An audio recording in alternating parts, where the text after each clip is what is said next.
Mates, what if I told you that Shane van Gisbergen's 5th place finish at Nashville Superspeedway wasn't a fluke, wasn't a miracle, and definitely wasn't luck? What if I told you the number 97 team ran a completely different setup than the rest of Trackhouse Racing that night, and the results don't lie?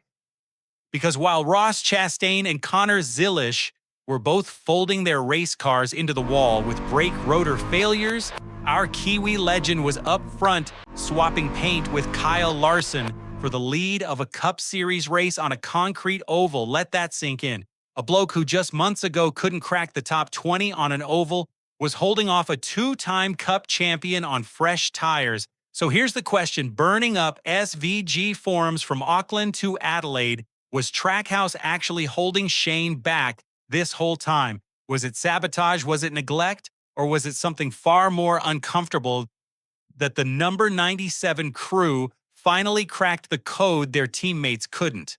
I'm going to break down the telemetry, the strategy call that flipped the race, and the brutal truth about what's been going on inside that Trackhouse shop. But first, fair dinkum, over 70% of you watching aren't subscribed yet. If you bleed for the number 97, if you're part of the ANZAC force, backing SVG every Sunday morning at 4 a.m. with a cold one in hand, smash that subscribe button. This isn't a channel, it's a movement, and we ride for the Kiwi, right? Let's get into it.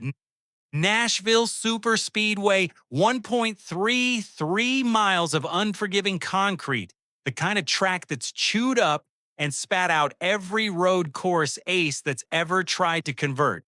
SVG himself admitted before the weekend he wasn't confident, said concrete just hadn't been his strong suit.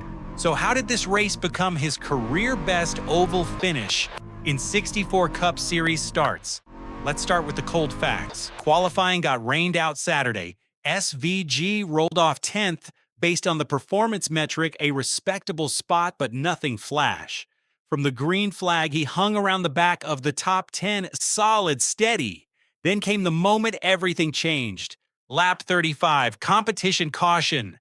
While every other crew chief in the garage was playing it safe with 4 fresh Goodyears, Stephen Doran, the number 97 crew chief, made the call. 2 tires only. Bold as brass, SVG cycled to the front of the field, took the restart, and what happened next? He led 12 of the next 16 laps. Joey Logano got the jump on him at the restart, and SVG passed him straight back. Then Kyle Larson came charging on 4 fresh tires, supposedly the killer combination, and SVG didn't just defend. He retook the lead, his own words afterwards.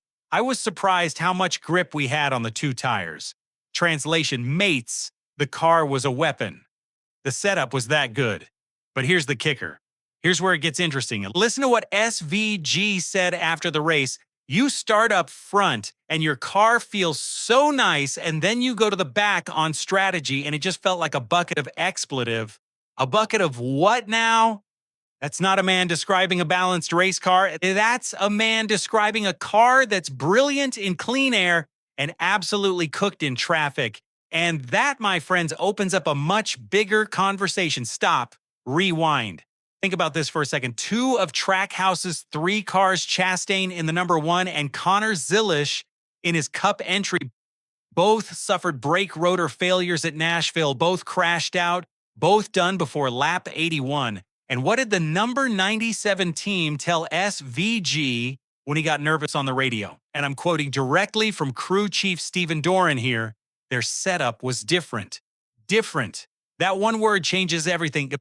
Because for months, the whisper among AU and NZ fans has been deafening that SVG was getting hand-me-down equipment, that Justin Marks' golden child was Ross Chastain and the rising star pipeline of Connor Zilisch, that the number 97 was the 3rd priority in a 3-car operation, the sabotage theory, as the diehards called it. Now, I'm not saying anyone at Trackhouse was actively trying to slow Shane down.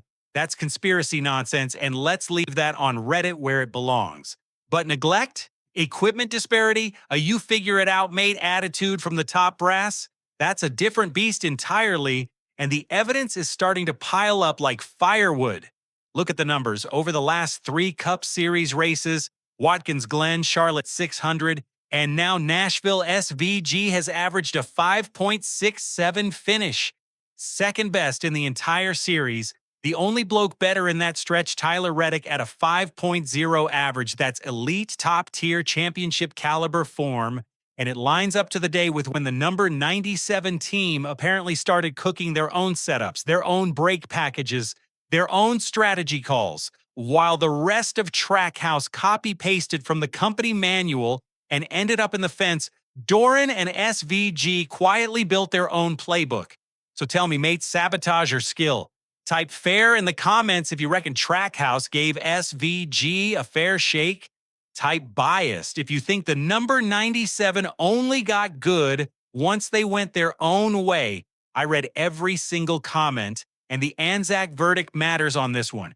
Don't go anywhere, because what I'm about to tell you about SVG's number 97 identity is the part that's hitting fans right in the chest. Here's something most American commentators completely missed: the number 97.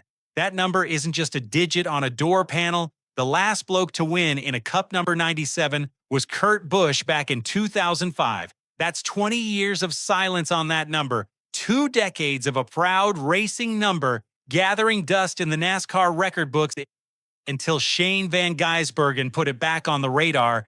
And think about the journey. 3-time Supercars champion, the kid from Auckland who used to dominate Bathurst like he owned the Bloody Mountain. He could have stayed home, kept piling up Supercars titles, kept being the king of Mount Panorama. Easy life, hero status guaranteed. Instead, he packed his bags, moved to North Carolina, and started over. New series, new cars, new ovals he'd never seen before in his life. He went from being the guy in Australasia to being the road course specialist, a label that, let's be honest, was meant as a backhanded compliment by half the NASCAR press. But look at him now, 5th at Nashville on concrete, battling Kyle Larson side by side, 12th in points and 44 clear of the playoff cut line with 12 to go. This isn't a one-trick pony anymore, mates. This is a complete Cup Series racer being born in front of our eyes. And every Kiwi watching from Hamilton, every Aussie watching from Brisbane, every motorsport tragic from Wellington to Wagga, we're watching one of our own kick the door down in the toughest stock car series on the planet. That's not just a result, that's national pride wrapped in carbon fiber. You don't get to watch a moment like this often. Mark Webber at the front of an F1 race, Daniel Ricciardo on a Monaco podium. Now Van Gisbergen in a cup car on an oval fighting for the win. We're in a golden era for ANZAC motorsport, and most of the world hasn't even noticed. So what's the verdict? Was Trackhouse holding SVG back? My honest take, and I've watched every lap of every race this season, it wasn't malicious, it was structural. Trackhouse built their playbook around Chastain's aggressive, attacking style and Zillish's youthful, raw pace. SVG's craft his finesse, his road course brain, his European-style throttle modulation didn't fit that mold. So the number 97 team had 2 choices: conform or build their own house brick by brick. They chose the second option, and Nashville was the housewarming. Here's my bold prediction. By the end of the 2026 regular season, SVG locks himself into the round of 12 of the chase, not on a road course, on an oval. Watch this space. And by 2027, if Trackhouse is smart enough to give Doran the budget the number 97 deserves, we're talking championship contender. I said what I said, but here's the question that's been nagging at me and probably at you too. If the number 97 team built their own setup and beat their teammates, what does this mean for Connor Zillish's promotion to full-time Cup in 2027? Is there a civil war brewing inside Trackhouse Racing? Because the next video I'm dropping breaks down exactly how Zillish's contract could blow this whole operation apart and what it means for SVG's future at the team. Click it, watch it, then come back here and tell me I'm wrong. Until then, ride hard, back the number 97, and remember, down here in the South, we don't follow racing, we live it. Catch you next time, mates.